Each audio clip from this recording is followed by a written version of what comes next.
Tonight, the breaking news as we come on, the government shutdown now in full effect. The impacts already.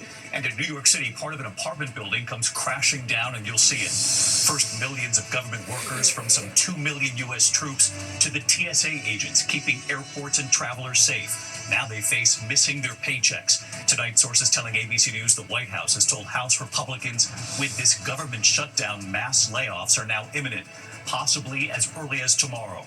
And the war of words tonight between the White House and congressional Democrats intensifying. In New York City tonight, the chilling images, the moment part of a high-rise apartment building collapses. The search teams with canines and what led to this moment. Homes into the ocean with Hurricane Imelda off the East Coast. The damage tonight and what authorities are now warning of up and down the coast. The horrific images coming in tonight, the urgent search for survivors after a deadly earthquake. Buildings crumbling to their foundations, miles on the runway when the entire building starts to shake. The anguish tonight as they look for the missing. Back in the U.S., an arrest warrant tonight for a well-known actor wanted in an animal cruelty investigation. Neighbors say his dogs have repeatedly been a problem. And now police tonight say his large dogs have killed a neighbor's dog. The plane making an emergency landing on the interstate right during rush hour. Tonight here, remembering Jane Goodall. Her were wild, it was groundbreaking, and what she taught us all about animals and the world. And tonight, her unifying message in her own words. And breaking the bank, the history-making moment on Wheel of Fortune, the category Living Things. Would you have guessed it right? From ABC News World Headquarters in New York, this is World News Tonight with David Muir. Good evening. We begin tonight with this paralyzing government shutdown. The impact felt already, and tonight millions of government workers, from some 2 million U.S. troops to the TSA security agents at checkpoints keeping flights safe, all now facing the real possibility of missing their paychecks. At the White House today, Vice President J.D. Vance in the briefing room blaming Democrats and warning mass layoffs could be coming. Sources telling ABC News tonight that those layoffs could come as early as tomorrow. Tonight, Democrats demanding Medicaid cuts be restored and that health care subsidies be extended to keep millions of Americans from seeing their premiums go up. And tonight, no signs of this ending anytime soon. Rachel Scott leading us off. She's up on the Hill again tonight. Tonight, with the federal government now officially shut down and millions of workers facing the prospect of missed paychecks, the White House now saying mass layoffs are imminent. How long do you think this will go, Mr. Speaker? I hope it's short. Sources say House Republicans were told President Trump will start firing federal workers as soon as tomorrow. ABC's Mary Bruce asking Vice President J.D. Vance why that's necessary. In every previous shutdown, workers have been furloughed, not laid off. So why does the president want to fire some workers and not just furlough them? Why is this shutdown any different? Well, first of all, we haven't made any final decisions about what we're going to do with certain workers. What we're saying is that we might have to take extraordinary steps, especially the longer this goes on. Democrats refuse to fund the government unless Republicans agree to reverse Medicaid cuts and extend expiring Obamacare subsidies so healthcare premiums don't rise for millions. It is not radical to say we want to prevent the average American family from getting these huge increases. The White House says Democrats are holding the country hostage. What you don't do is say, unless you do exactly what we want to do as congressional Democrats, we're taking hostage. Tonight, millions of federal employees considered essential forced to work without pay, including TSA agents and some 2 million military troops. 750,000 others are furloughed. Oh my God, it's terrible. Willie Joe Price has worked at the cafeteria in the Library of Congress for 44 years. Electric bills and the gas bill, all of these things went up, so I'm already juggling paycheck to paycheck. You may not be able to make rent. Right. Tonight, the White House turning up the pressure, targeting projects dear to Democrats, freezing $18 billion in infrastructure funding for New York City, home of both Democratic leaders Chuck Schumer and Hakeem Jeffries, and blocking $8 billion for energy projects in 16 states that voted Democrat in the last presidential election. So let's bring in Rachel Scott tonight. She's live up on the Hill again for us. And Rachel, I know you're working your sources tonight. Any signs this evening how long this could last? Well, David, the shutdown will last for at least one more day. The Senate will not be back in session until Friday. Meanwhile, Senate Republicans really trying to turn up the heat on Senate Democrats, especially those in tough political races ahead. But tonight, the vast majority of Democrats are holding firm, David. One more day because there's no vote set for tomorrow, but this could go on well beyond that. Way beyond that, David. Days, if not weeks. Rachel Scott leading us off here. Rachel, thank you. Here in New York City tonight, chilling images as part of a high-rise apartment building came crashing down. Here's a look tonight. Now, investigators say a gas explosion brought part of that building down. Witnesses horrified at what they were seeing. The search team's on the scene with canines making sure no one was trapped. ABC's Matt Rivers here in New York tonight. Tonight, you're watching the moment this 20-story building in New York City partially collapses. Debris blanketing this Mott Haven neighborhood in the Bronx just after 8 a.m. when many were leaving for work and school. The entire corner of this high-rise gone. Officials believe a gas explosion from the boiler caused the chimney to come crumbling down. You can see that shaft here, you can see where the bricks once were. That's completely disintegrated and all that debris has collapsed down into the courtyard. The explosion happened in the morning right as people were starting to go to work and to school. You can see some of the debris falling into this playground behind me. It is nothing short of miraculous that no one was injured. Look at the side of the building. Nearby residents stunned. We spoke to Ada, who had just dropped her kids off at school. She said she was terrified she'd see people falling from a hole in the building. It felt like a bomb, basically like a bomb explosion. And it was so loud, even if you're all the way down to 149, you can hear it. And it's so scary. Crews sifting through the debris with canines. Thankfully, no one was trapped in the rubble.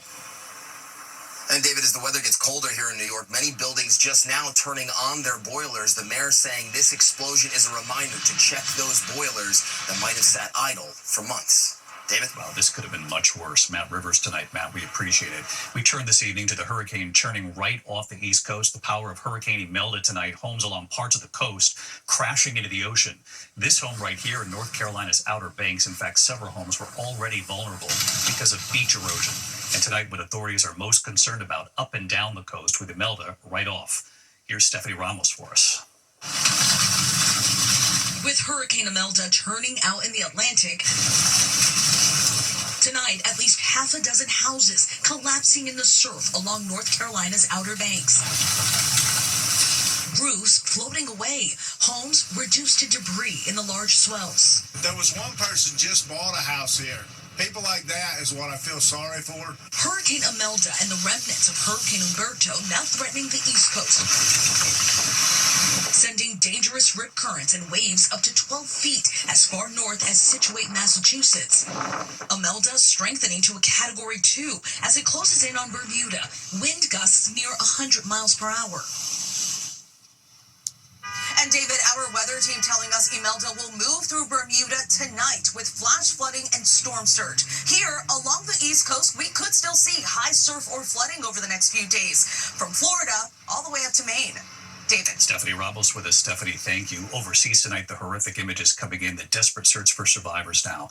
There's been a deadly earthquake in the Philippines, dozens killed in this 6.9 earthquake as entire buildings came crashing down. And tonight it's feared many are still trapped under the rubble. Here's ABC's Britt Clennett.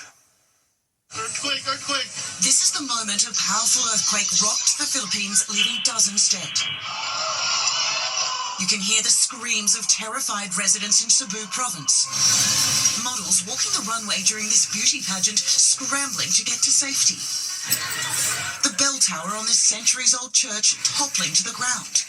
The 6.9 magnitude earthquake striking just before 10 there Tuesday night, killing at least 69 people.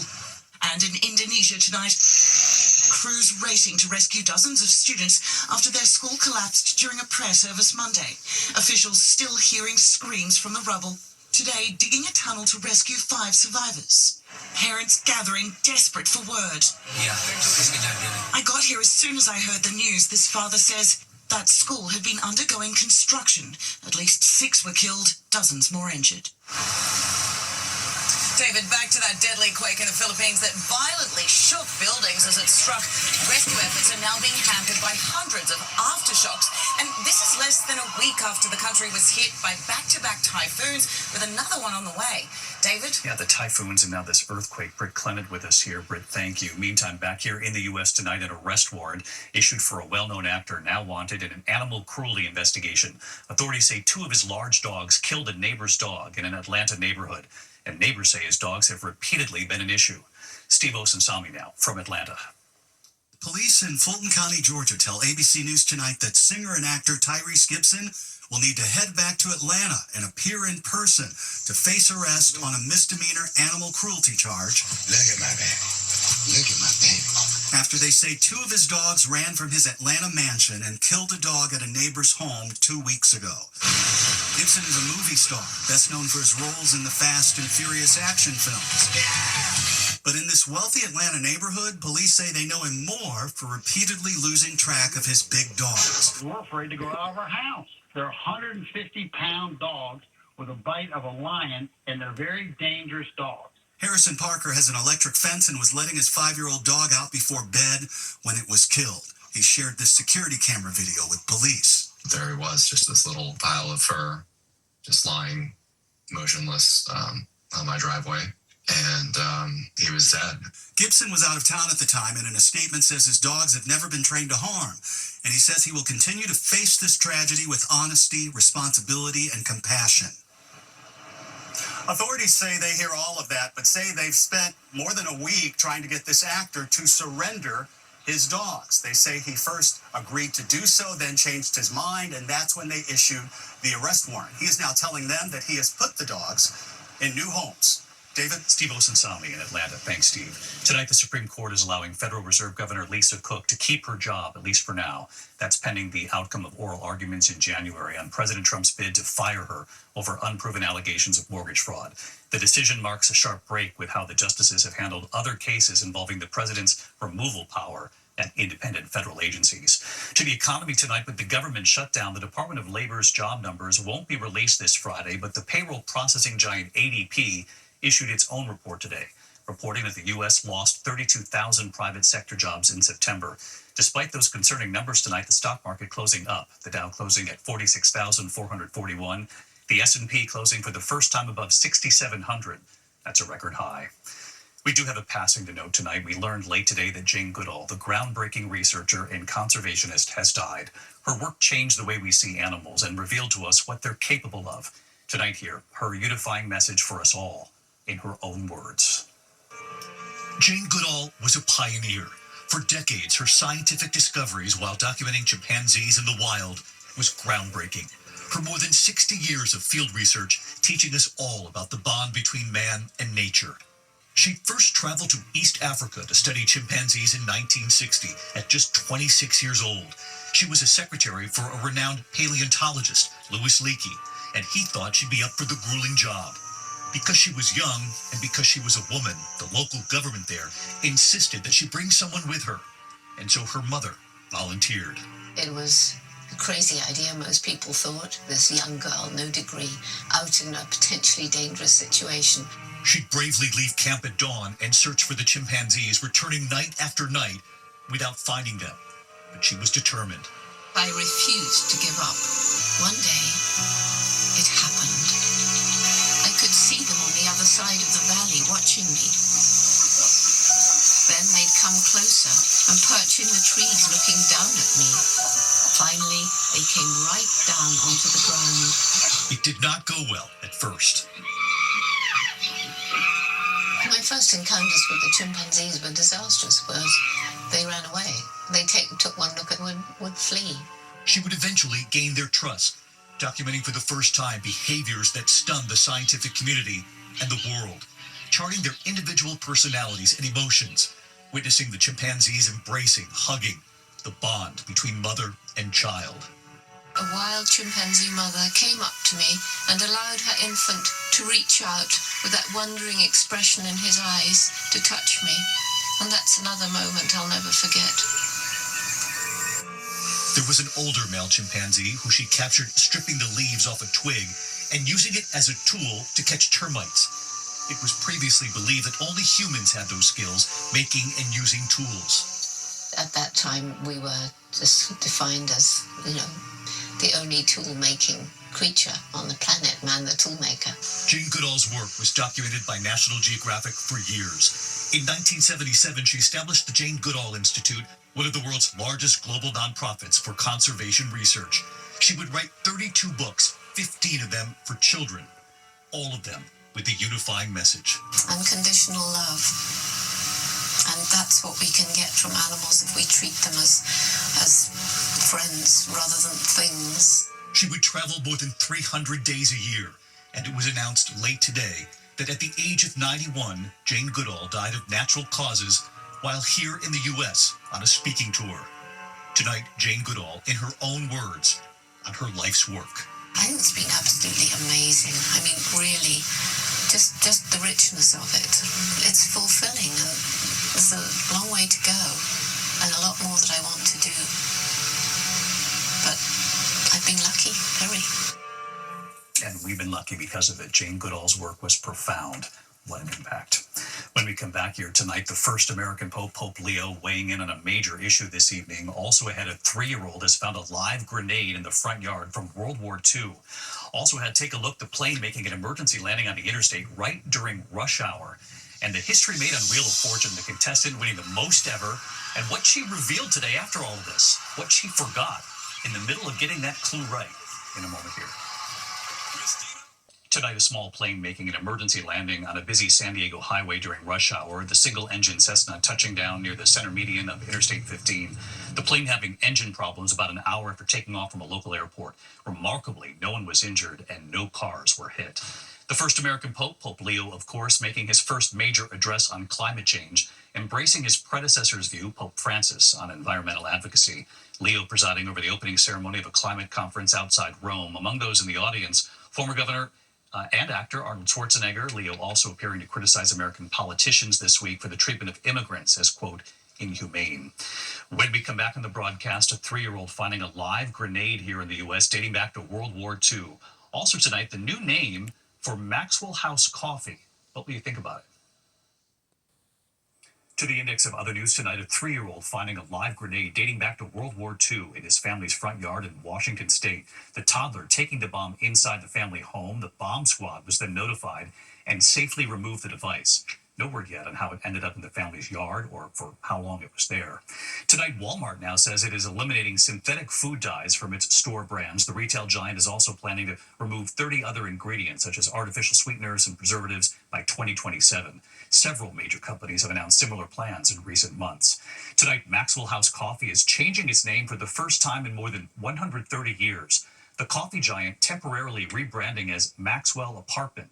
The company says it's making the switch to reflect the number of Americans now renting instead of buying homes, and they say to remind consumers that the coffee is affordable. When we come back here tonight, breaking the bank, the history-making moment on Wheel of Fortune, the category living things. We do have guessed it right. Finally tonight here, the history-making moment on Wheel of Fortune, and what the contestant revealed today, what she forgot, right in the middle of getting that clue right. Tonight, the history made on Wheel of Fortune. Now, let's see what you got. Kristina Derevjanik from Stamford, Connecticut, with Ryan and Vanna, spin after spin. Winning trips to Montana, to Tokyo. Oh my God! Then landing on the $1 million wedge. Solving the puzzle without going bankrupt, and it all came down to this moment. Christina, give the wheel a good spin and good luck. Here we go. Kristina choosing the category living things.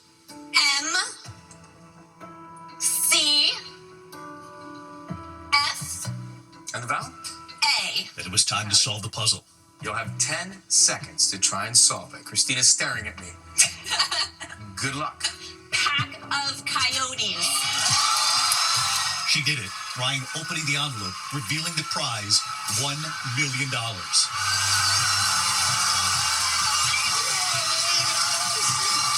Kristina is now the biggest winner in Wheel of Fortune's 50-year history. Hugging Ryan, wanting to hug Vanna too. And on GMA this morning, reliving that moment. I mean, I was just in such complete shock. As soon as the puzzle letters came up, I was like, I know this. It just clicked. She says she knew the answer right away. And for a second there, she actually forgot about the prize. For a second, I forgot about the $1 million wedge, and then he opened it, and I was like, oh my goodness. It was an incredible moment. She says she's going to pay off her student loans and she'll have plenty left over. And Ryan almost fell over there too. Congratulations. Good night. Thank you.